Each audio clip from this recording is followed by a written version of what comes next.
Hi, everyone. We are in Unit 7, Motivation, Emotion, and Personality. And this is going to be that uncomfortable conversation, although it's actually going to be pretty quick.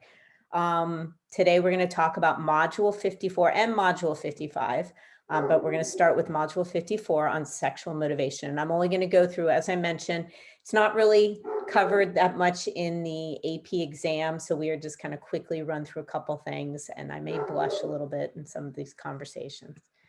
All right, so the main thing you need to know for this particular unit is what we call the sexual response cycle, but we will touch on a few other issues. And sometimes I'm just going to read the slides because I think that's probably the best way. Sex is not like hunger because it is not an actual need, yet sex motivates. A small number of humans are asexual and have no sexual attractions to others. So we certainly know that sex is a part of survival, the reproductive ability of passing on and creating, life through sex. So we know that that is an important part. We know that what are some of the influences of sex? Hormones certainly play a part in sexual attraction. During a prenatal period, sex hormones direct our development as males or females. During puberty, it ushers us into adolescence. Remember that is when you have the final development of your primary sex characteristics and your secondary. And one of the main things is recognizing between males and females and which of the hormones, the sex hormones, are more, dominant in whether you're male or female. So we'll talk about that. Testosterone, both males and females actually have testosterone, but the additional testosterone in the male stimulates the growth of the male sex organs. And then estrogen is the sex hormone associated with females, and it's a greater amount in females. And it peaks during ovulation. And there's natural testosterone level that drops. And actually, I don't really, as I'm reading through this, you don't need to worry about that. You just want to mainly know that there's testosterone, and it's more prevalent in males than females, and then for estrogen for females. All right, so here we got a little question here. Blank is the main female sex hormone. The estrogens, yes, you are correct. All right, so there are a lot of biological principles, but it's not just biology that is going to determine the behavior, sexual behavior. It's certainly a lot of psychology. So this is the main thing that you need to know, and I'm not going to go into great depth. I'm just going to quickly, uncomfortably explain to you the overall sexual response cycle. Phase 1 is the excitement phase. Phase 2 is the plateau. That is right before the orgasm. Phase 3 is the orgasm, and then phase 4 is the resolution. And during the resolution phase, there is something called the refractory period where men are not able to have another orgasm. And that's it. So here you go. The research of the Masters and Johnson found that in the sexual response cycle, what is the best answer here?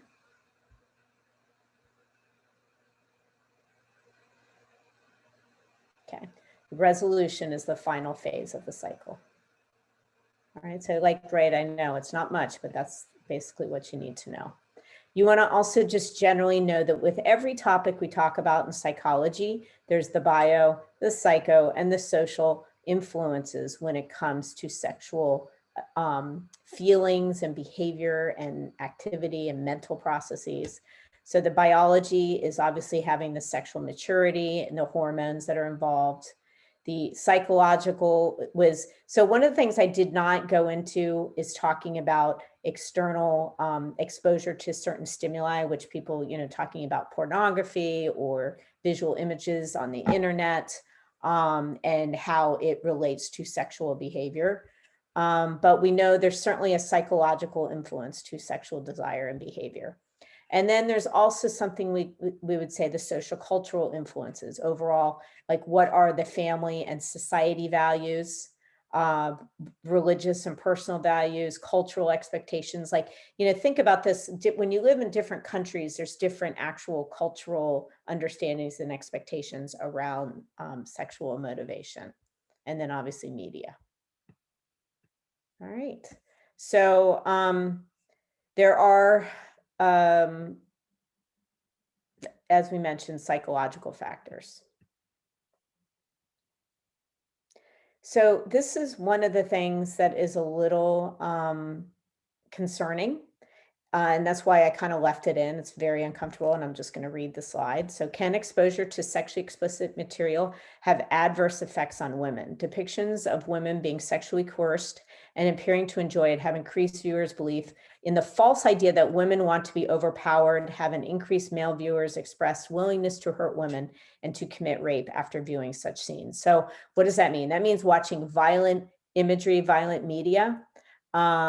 And especially with women, and just how they mentioned in this particular slide, that it can create this false belief and sense and understanding about women's place and about what women want, which is, we certainly know of the negative influences of media, and this is an example of that. Can exposure to sexually explicit material have adverse effects on relationships? And that is also true. After viewing images of erotic films of sexually attractive men and women, people have judged an average person, their own partner or their spouse, as less attractive, and they have found their own relationship less satisfying. So, we used to talk, there was my friends, a lot of, when we were in our early 20s, they used to like to read romantic romance novels, sorry, that's what they're called, romance novels. And I remember that a lot of times they would be talking about how they would read a romance novel, and then all of a sudden they were like, yeah, they said that they would kind of just feel a little bit like, wait, how come my husband's not like that? And sometimes when we're watching these things, it kind of makes us have unrealistic expectations of our relationships. And can exposure to sexually explicit material have adverse effects on men? Yes. So it's the same responses. I'm not going to read through the slide completely, but I think the key here is that having exposure to a lot of negative imagery or unrealistic visual imagery of things, whether it's sex or violence or anything, that it can lead to false beliefs and also have negative effects. In one national study that followed participants to age 30, later first sex predicted greater satisfaction in one's marriage or partnership. So they actually are kind of saying that basically waiting until you're later, that you're more likely to have, there's a positive correlation with satisfaction in a relationship. All right, that's it for module 44. We are going to move now to module 55, which has to do with affiliation and achievement. Here we're going to look at just talking about our need to belong and to affiliate, which is another word for that. There's not a lot of terms that you're expected to know for this, so this is another one we're going to kind of quickly go through. So what does it mean to affiliate? It means the need to build relationships and to feel part of a group, the need to belong. And it is a strong need. We absolutely, and certainly some of us are more introverted, some of us are more extroverted. We like to be with people more, or we don't. But there is an overall needing and having a general sense of needing to belong. If we're completely isolated, which I know here, ironically, we're talking about this whole pandemic thing, so we certainly need to address that. We know that this is temporary through the pandemic, but overall it can have negative effects, and we know that. So that's why we want to, always help, and you want to communicate with us if you are struggling in this isolated world of the pandemic.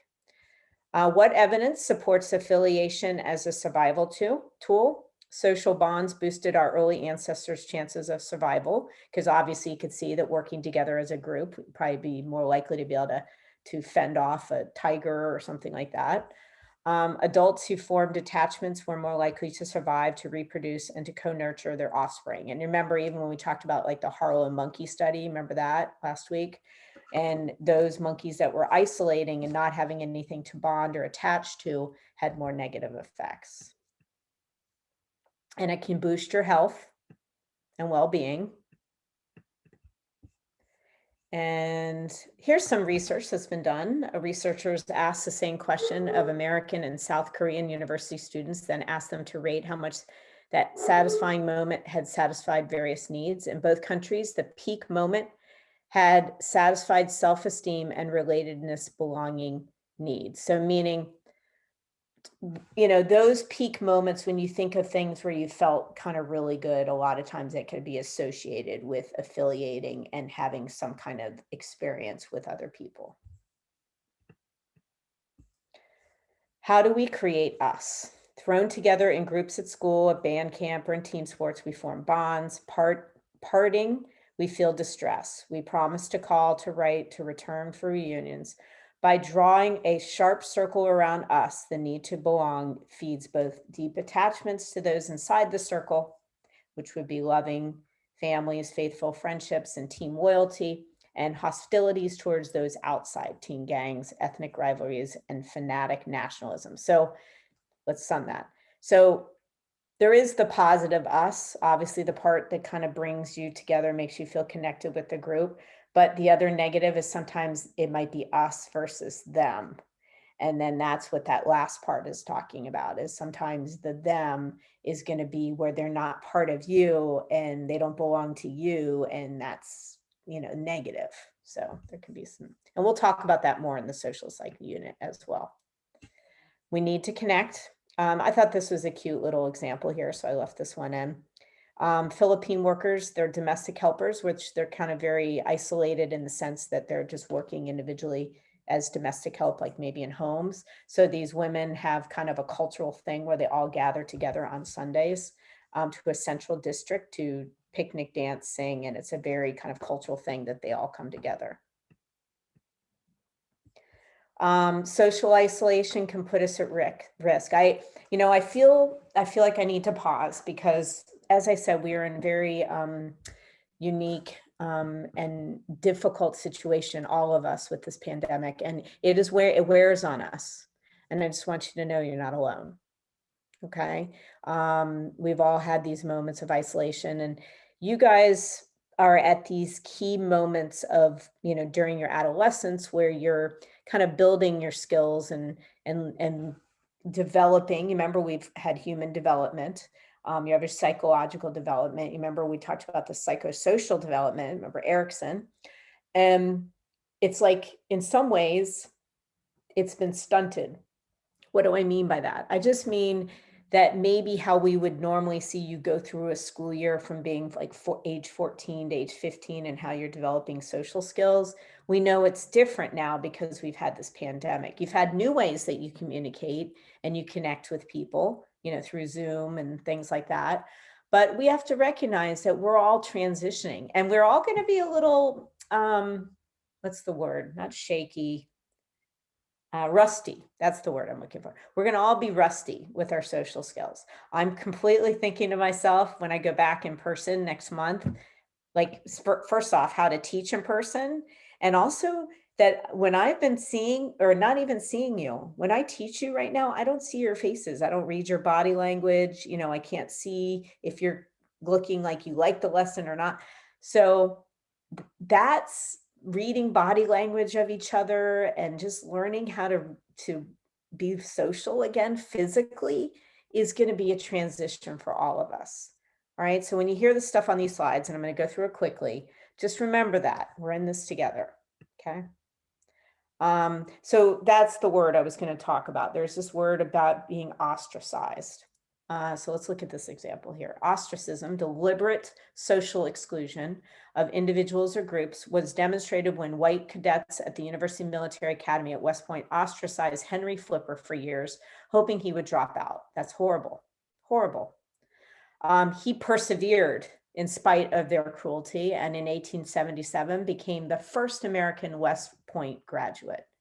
So there's times we've all felt ostracized, we feel left out. You know, my daughter even called me this weekend from college, very upset.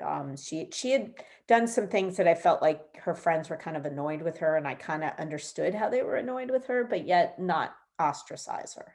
And when you feel ostracized, you feel very alone. And that's where you want to reach out to a trusted person. You know, and my daughter did call me.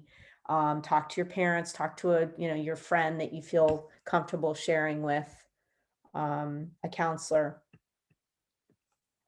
And the social networking, it can have positives. Sometimes you can get on there and people like your Facebook profile, or, you see somebody post something like, oh, that's so cute, and you respond and you talk back and forth. There's other times where you are not feeling good about yourself. You had a bad day, or your friend left you out of something, and then you look on Facebook and they've like posted a bunch of stuff, and then it just amplifies your feelings. Once again, reach out, text me. I had somebody send me an email last week, and I basically sent, somebody that was feeling bad and they were struggling a little bit. And I sent them an email, and we kind of just talked about like things you can do. And, we're here for you. So, even if I'll just give you some quick little, reinforcer, because we're, like I said, we're in this together. So I know it has nothing to do with what's on the slide. I'm kind of going on my own little soapbox right now, but that's okay. All right. Nature has designed us for face-to-face relationships, and those who spend hours online are less likely to know and draw help from. See, I feel like it's weird. They made these slides before the pandemic. So I don't think that they realize, like, things have changed, and we've actually persevered and done pretty well through this pandemic. So I think that this is just a unique situation. But generally, we don't want to be spending all our time in front of a computer. All right. When communicating electronically rather than face-to-face, we often feel less focused on others' reactions. We are less self-conscious and thus less inhibited. Sometimes this is taken to an extreme, as when bullies hound a victim, hate groups post messages promoting bigotry or crimes, or teens send photos of themselves they later regret. More often, however, the increased self-disclosure serves to deepen friendships. So, right, you feel less inhibited when you feel like people aren't going to really recognize you. So it's important to remember that. One negative effect of extreme focus, when you feel extremely self-important and self-focused and self-promoting, is something called narcissism. They do feel like there has been a slight increase with narcissism with the increase in media and online and texting and all that stuff. So social media support. So you might look on and think at the people that are posting selfies all the time, and just, bragging about everything all the time, that they might be narcissistic. It doesn't mean everybody's a narcissist, because I think there's also become a norm where it's very normal now for people to be posting selfies a lot. But extreme forms of it, yes, maybe could be leading to narcissism. So pay attention to yourself. If you're constantly feeling like you need to have all these beautiful pictures of you and all this stuff, then, you don't want to, you want to move away from the narcissism. Okay. So in one study, college students were randomly assigned either to edit and explain their online profiles for 15 minutes, or to use that time to study and explain a Google Maps routing. After completing their tasks, all were tested. Who then scored higher on the narcissism measure? I bet you can guess. Those who spent the time focused on themselves. All right, so the negative outcomes of social media use could have lower grades, increased anxiety and depression. This is just not as relevant today because we're in this pandemic. 47% of the heaviest users of the internet and other media have mostly C grades or lower. I mean, I would pay attention. If you're watching way too many or playing too many video games, or computer games, or just constantly on your Instagram, even though we are online schooling, that could be having a negative effect. Research studying the relationship between heavy internet use and grades have found that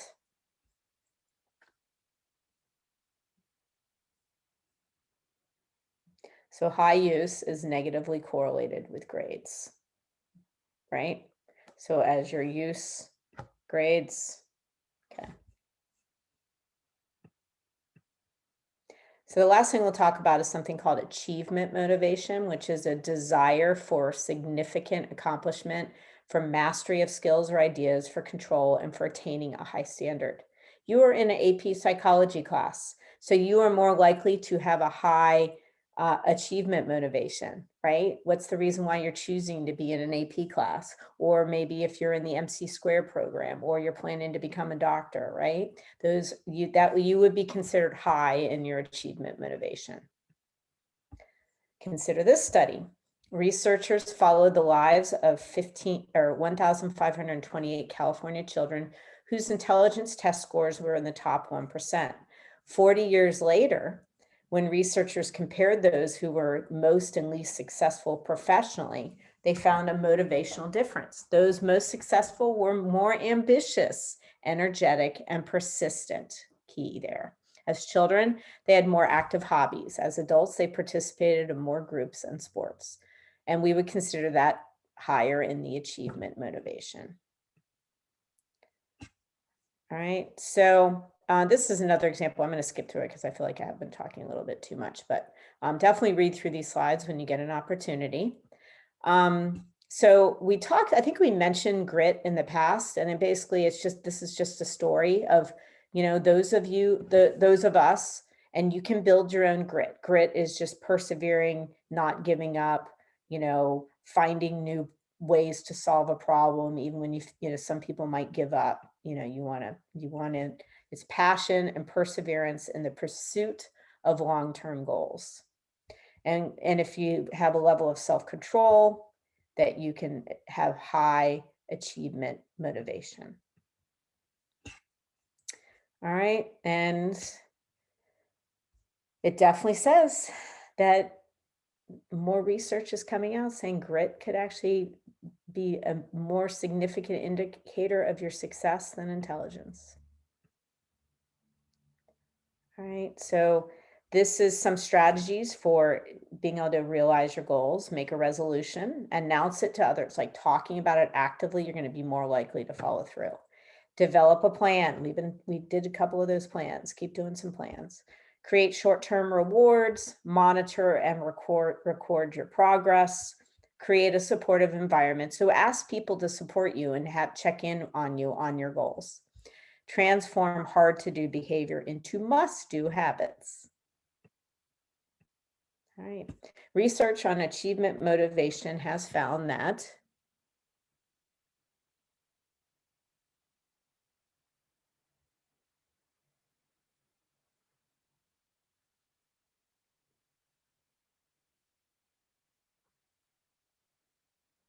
so those who have high levels of self-discipline have higher levels of achievement.